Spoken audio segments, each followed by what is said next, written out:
Why poor service keeps winning in clubs and what it actually takes to change it. Welcome to this week's episode of the Michelle Pascoe Hospitality Podcast, where I start by asking you a question. If I asked you right now what poor customer service cost your club last financial year, not roughly, not a feeling, but an actual figure, could you answer me? Well, most can't. And it's the primary reason training budgets get cut, deferred and deprioritized year after year. Nobody has built the number, so fixing the problem stays optional.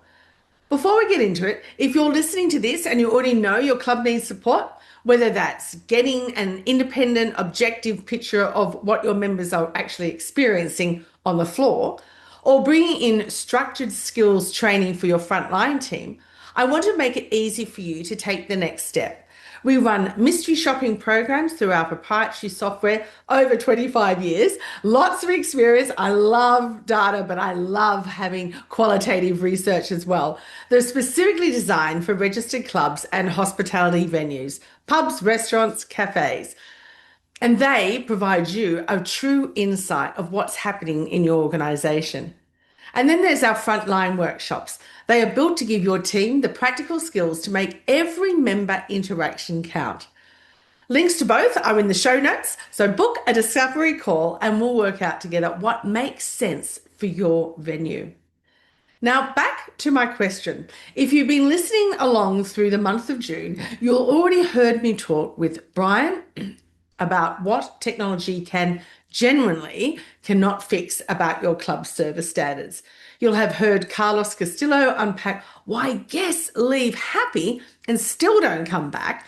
And you'll have heard Rick Denton make the point that the branding of customer experience is dying, not because businesses don't care, but about their customers, but because the CX world has consistently failed to tie its work to tangible commercial outcomes.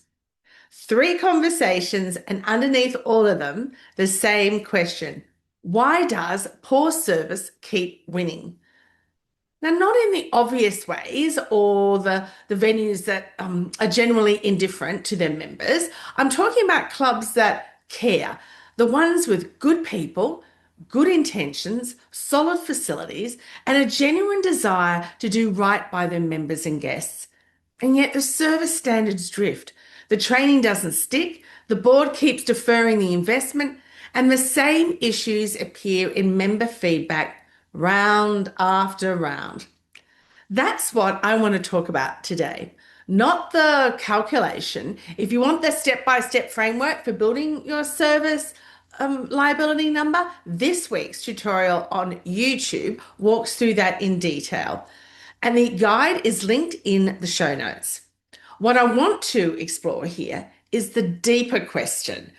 Why does this keep happening? And what does it actually take to change it? I've been in this industry, as you know, for quite a while now, over 30 years. And I've I've mystery shopped hundreds of venues. I've created over 10,000 questions specifically for each individual venue. And I've trained staff and coached managers. And I've sat in more boardrooms than I can count. And the pattern I see playing out in clubs that struggle with service consistency is rarely about bad people or bad intentions. It's about a structural misunderstanding of what service excellence actually requires. See, most clubs treat service training as an event, something that happens at induction or when a complaint spike triggers a response. So when the board asks what's being done about the member feedback, a program gets launched, a workshop gets delivered, people feel good for probably about 6 weeks, if that, and then the floor reverts to what was before, just because nothing in the surrounding structure changed. The training was real and the intention was genuine, but the environment it landed in wasn't designated to hold it. Now, think about what a frontline team member goes back to after service training day. A supervisor who may not have been trained in the same standards. Oh my gosh, I've had this happen to me over the decades. A rostering system that prioritizes numbers over consistency. A management culture where the focus is on getting through the shift, not on the quality of every member interaction within it. a recognition system that notices when something goes wrong, but rarely notices when something goes right. You can deliver the best training in the world into that environment and watch it just evaporate within a few weeks because the culture around it didn't support what the training was trying to build. This is the conversation I think clubs need to be having at the board level and almost never do. We talk about training investment as if the training itself is the complete solution. Well, it isn't. It's the starting point. It's the return on that investment that depends entirely on what surrounds it.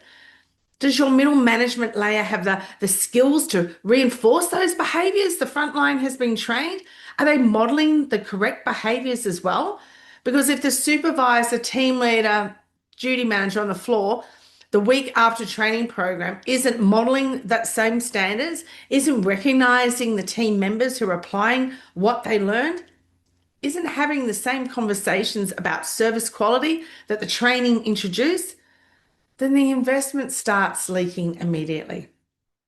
Rick Denton made a point in our conversation this month about the importance of listening to the employees. I mean, truly listening. That they are the closest to our customers, not just surveying members for the tick and flick on a piece of paper or on your iPad, generally hearing what frontline staff are observing and experiencing, and building a structure that allows that intelligence that you've gathered to travel upward and actually change something. In most clubs, that loop, unfortunately, is broken. Frontline staff notice things, they mention them. Those observations make it as far as a shift supervisor and sometimes as far as even a department manager. Oh, and then they stop. By the time anything reaches a decision-making level, the details have been lost or the moment has just passed because something else has just taken over. This is a clear culture problem, and it starts at the top. Carlos Castillo talked about the revolving door. Members who have had a great experience and still don't return because nothing happened after they left to give them a reason to come back. Now, I've been thinking about that in the context of staff as well as members, because the same revolving door, as we know, exists for the frontline team in clubs. Good people join, they bring the energy and and that genuine care, that member experience. That's what we're wanting. They hit a culture that then doesn't reinforce because they're being promised something in the interview. Then when they get on the floor, it doesn't reinforce it or recognize what they're doing well. And gradually they just disengage or they just leave. And you know better than me, they don't even tell you when they're leaving. You're lucky if you get a text. And the club starts the cycle again. The cost of that cycle, oh wow, that is significant. And if you want the specific numbers, the guide in the show notes walks you through my calculation. But the cost isn't just financial.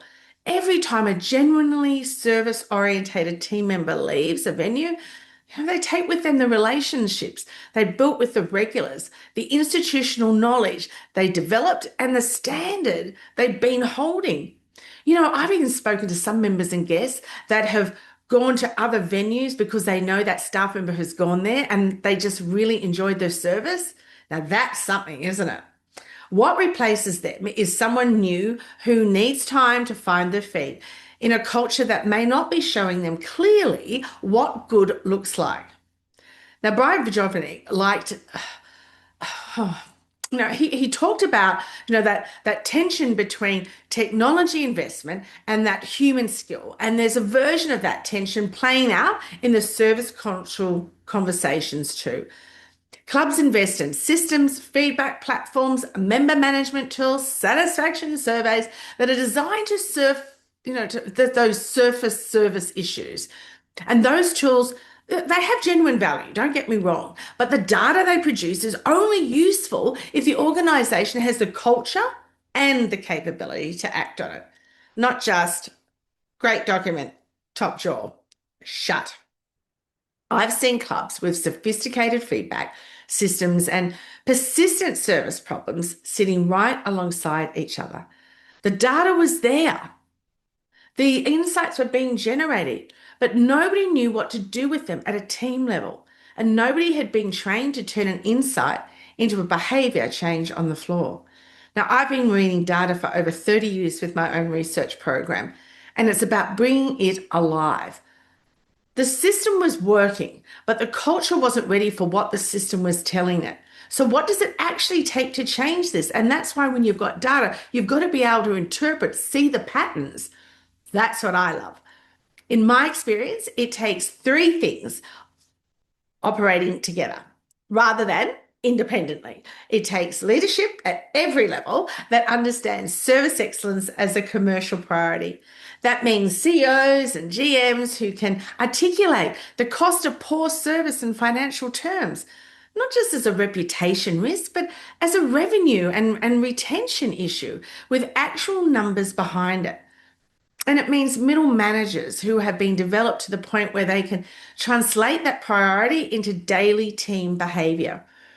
It takes a recognition culture that captures people doing things right, consistently, on the floor, in the moment, visibly. The Macy's PA system story that came up in my conversation with Rick this month was a great example.